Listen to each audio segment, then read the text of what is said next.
ഇങ്ങനെ നടന്നാൽ മതിയോ? എന്തെങ്കിലും നോക്കടാ. വീട്ടുകാരും നാട്ടുകാരും കൂടെ പഠിച്ച് നടന്ന തട്ടിക്കൂട്ട് ചെറിയ ജോലി കിട്ടിയ കൂട്ടുകാരുമൊക്കെ വരി വരിയായി ചോദിച്ചു തുടങ്ങിയപ്പോഴാണ് കേരളത്തിലെ തേങ്ങയേക്കാൾ ബിരുദധാരികൾ ഉണ്ടെന്ന് മനസ്സിലായത്. ഒരു പണിയും ചെയ്യാൻ അറിഞ്ഞുകൂടാത്ത കുറേ ബിരുദധാരികൾ എന്ന് ശ്രീയേട്ടൻ പണ്ട് പറഞ്ഞതിൻ്റെ പൊരുളുകൾ മനസ്സിലായത് ഇപ്പോഴാണ്. കേരളത്തിലെ ഡിഗ്രി സീറ്റുകൾ ഒഴിഞ്ഞു കിടക്കുന്നതിന് കാരണവും കൂടെ അങ്ങനെ ഞെരിഞ്ഞു പോന്നു. ഒരു കടലോര മുക്കിൽ ജനിച്ചു വളർന്നത് കൊണ്ടാണോ, അതോ മൂക്കില്ല രാജ്യത്തെ മുറിമൂക്കൻ എന്ന പോലെ ഡിഗ്രി കഴിഞ്ഞത് കൊണ്ടാണോ ഞാനൊക്കെ പഠിച്ച് ഏതായാലും രക്ഷപ്പെടും എന്ന് തോന്നലിൽ തന്നെയായിരുന്നു. എനിക്ക് സർട്ടിഫിക്കറ്റ് കിട്ടി 6 മാസം കഴിയുന്നത് വരെ ചോരത്തിളപ്പ് കൊണ്ട് ചെലവ് കഴിയാൻ തുടങ്ങിയപ്പോഴാണ് പല സങ്കല്പങ്ങളും തകർന്നു വീഴാൻ തുടങ്ങിയത്. ജോലിയുടെ കാര്യം മാത്രമല്ല, ആദർശങ്ങൾ കൊണ്ടും അനുസരണ കൊണ്ടും പിടിച്ചു നിർത്തിയ പലതും കെട്ട് പൊട്ടിച്ചൊഴുകുവാൻ തുടങ്ങി. അനുഭവങ്ങളുടെ ഉരക്കല്ലിൽ ജീവിതത്തിലെ നിഷ്കളങ്കങ്ങളിൽ തഴമ്പ് വീഴാൻ തുടങ്ങിയിരുന്നു. പ്രധാനപ്പെട്ട 1-2 വ്യത്യാസം ഒഴിച്ചു നിർത്തിയാൽ തനി കടലോരവാസി ചെറുപ്പക്കാരൻ തന്നെയായിരുന്നു ഞാനും.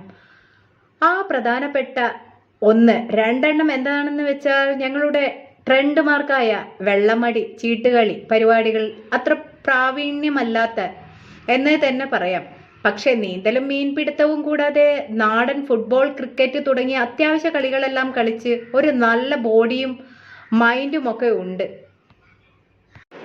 പിന്നെ പാട്ടുകളോടാണ് വല്ലാത്ത ഭ്രാന്തും. ആ ഭ്രാന്ത് കൊണ്ട് ഞാനും പലവട്ടം മുരണ്ട് നോക്കാറുണ്ടെങ്കിലും ഒരൊറ്റയാളും ഇതുവരെ നല്ലത് പറഞ്ഞിട്ടില്ല. അല്ലെങ്കിലും മലയാളികള് അത്ര ആരെയും വളരാൻ അനുവദിക്കില്ല എന്നതാണ് പാട്ടിൻ്റെ കാര്യത്തിൽ മാത്രമല്ല മറ്റു പല കാര്യത്തിലും ഉണ്ടെന്ന് വൈകാതെ മനസ്സിലായി തുടങ്ങിയത്. ഇതുവരെ പേരൻസ് എന്നൊരു ചുറ്റുവട്ടം ഉള്ളത് കൊണ്ട് അങ്ങനെ പലതും അറിഞ്ഞിരുന്നില്ല. ഇപ്പോൾ ഒരു ജോലി തെണ്ടി നടന്നപ്പോഴാണ് പലതും മനസ്സിലായി തുടങ്ങിയത്. പക്ഷേ ജോലിക്ക് വേണ്ടിയുള്ള ഒരു അലച്ചിലാണ് ശരിക്കും ഞാനിപ്പോൾ പെട്ടിരിക്കുന്നത്. പക്ഷെ ഇപ്പോൾ കടപ്പുറം പരിസരങ്ങളിൽ ജനിച്ചവരിൽ ആരോഗ്യമുള്ളവർ മിനിമം കടലിൽ പോയി നീന്തി മീനിനെ പിടിച്ചെങ്കിലും നേരം കളയുമല്ലോ. ഞാനും സെയിം മനുഷ്യൻ തന്നെ. അതുകൊണ്ട് 22 വയസ്സിനുള്ളിൽ കറുത്ത് മിനുത്ത കാരിരുമ്പ് ശരീരം സ്വന്തമായിട്ടുണ്ടെങ്കിലും പോക്കറ്റിൽ ഒരു തരി പണമില്ലെങ്കിലും അങ്ങനെ എന്ത് പണി കിട്ടിയാലും ചെയ്യുന്ന ഒരു സുന്ദരനും കറുമ്പൻ ബോഡിയുമായി മാറി ഞാൻ. പല പല പണികളും പയറ്റി നോക്കിക്കൊണ്ടേയിരുന്നു. എടാ, കുമളിയിലേക്ക് പോരുന്നോ നീ? ഇപ്പോ പണി സീസണാ. ഡിഗ്രിക്ക് ഹോസ്റ്റലിൽ കൂടെയുള്ള നൻപൻ വിളിച്ചപ്പോൾ ഞാനൊന്നും നോക്കില്ല. കുറച്ച് പാൻറ്റും ടീഷർട്ടും ഷെഡിയും ഒക്കെ ബാഗിൽ കുത്തി തിരികെ നേരെ കുമളിയിലേക്ക് ബസ് കയറി. കുരുമുളക് കാപ്പിക്കുരു വിളവെടുക്കാൻ ഒരു പരിചയമില്ലാത്ത പണിയാണെന്ന് അവനോട് പറഞ്ഞപ്പോൾ, പങ്കായം പിടിച്ച് കൈയും സ്പോർട്സ്മാൻ്റെ ബോഡിയുമുള്ള നിനക്ക് ഇതൊക്കെ സിമ്പിളാ എന്ന് അവൻ്റെ മറുപടിയുടെ ഉറപ്പിലാണ് വണ്ടി കയറിപ്പോയത്. 6-7 മണിക്കൂർ യാത്രയുടെ ക്ഷീണം ഒരു സോഡാ നാരങ്ങ വെള്ളത്തിൽ അലിയിപ്പിച്ച് കളഞ്ഞ് അവൻ ഫോണിൽ പറഞ്ഞ വഴികളിലൂടെ നടന്നു തുടങ്ങി. കുന്നും മലയും തട്ടുതട്ടായ കയ്യാലപ്പറമ്പുകളും വെട്ടിയൊതുക്കിയ തേയിലക്കുന്നുകളുമൊക്കെ ചുറ്റിയടിച്ച് പുതുമയോടെ ആസ്വദിച്ച് നടക്കുമ്പോൾ അവൻ പറഞ്ഞ ഒന്നാമത്തെ പ്രലോഭനം തിക്കട്ടി വന്നു. എടാ, നിങ്ങളുടെ കടലിലെ ചാകര പോലെ ഇവിടെ കാട്ടിലുമുണ്ട്. പക്ഷേ അനുമതിയില്ലാതെ ചാകരയാണെന്ന് മാത്രം. കുന്നുകളുടെ അരികിലൂടെ പച്ചപൊതിച്ച ക്രമമില്ലാത്ത നീണ്ട നിഴലുകൾ പോലെ ഇടതൂർന്ന കാടുകൾ കാണാൻ തുടങ്ങിയപ്പോഴാണ് എനിക്ക് അവൻ്റെ പ്രലോഭത്തിൻ്റെ യാഥാർത്ഥ്യം ചിത്രം മിന്നിത്തെളിഞ്ഞു തുടങ്ങിയത്. പണിയില്ലാത്ത ഇടവേളകളിൽ കാടുകളിൽ പോയി വേട്ടയാടുന്ന വെടിയിറച്ചിയുടെയും കാട്ടുവാറ്റിൻ്റെയും കാര്യമാണ് അവൻ പറഞ്ഞത്. വാറ്റിൻ്റെ കാര്യത്തിൽ താല്പര്യമില്ലായ്മ അറിയിച്ചെങ്കിലും വെടിയിറച്ചിയുടെ കാര്യത്തിൽ ചെറു താല്പര്യമുണ്ടെന്ന് അവനോട് പറഞ്ഞിരുന്നു.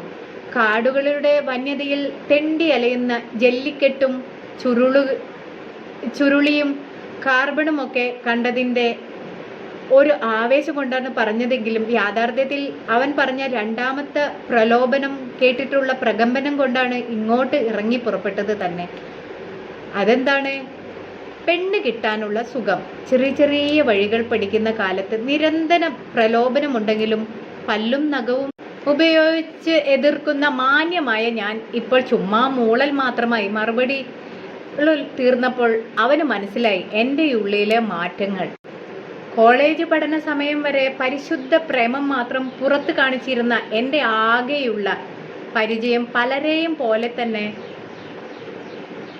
അടിക്കാറുണ്ടായിരുന്നു. പക്ഷേ പഠിപ്പ് കഴിഞ്ഞ് ജോലി തെണ്ടി ആയി കഴിഞ്ഞപ്പോഴേക്കും ഒരു കാര്യം ഞരമ്പിൽ കയറി പിടിച്ചത്, ജോലി കിട്ടി ഒരു നല്ല ചെറുക്കനായി പ്രേമവും കല്യാണവും ഒക്കെ ജീവിതത്തിൽ നടക്കാൻ സാധ്യതയില്ല. അപ്പോൾ എവിടെയെങ്കിലും തപ്പി പിടിച്ച് കളിച്ച് തകർത്ത് നടന്നിട്ടില്ലെങ്കിൽ നല്ല കാലം മുഴുവൻ കന്യകനായി തീർന്നു പോവാനാണ് സാധ്യത. അതുകൊണ്ട് ഈ മലയോരത്ത് കളിച്ചു തീർക്കാനുള്ള ആർത്തി ഞരമ്പിൽ നിറച്ച് വണ്ടി കയറിയത്. പക്ഷേ പെണ്ണിൻ്റെ സുഖത്തിൽ വിവരണങ്ങളോട് ചുമ്മാ നേരിട്ടുള്ള ആർത്തി കാണിക്കാതെ മൂളിയിട്ട് കടലിൻ്റെ സുഖങ്ങളിലോട് കുറച്ചധികം ഇഷ്ടം കാണിച്ച് മൊഴിഞ്ഞിരുന്നു അവനോട്. പക്ഷേ പൂവിൻ്റെ മണവും വണ്ടിൻ്റെ ചുറ്റലും മാത്രം ഉപമയും ഉൽപ്രേഷിച്ച് പുകഴ്ത്തുന്ന മലയാളത്തിലെ പേരുകേട്ട ആലങ്കാരി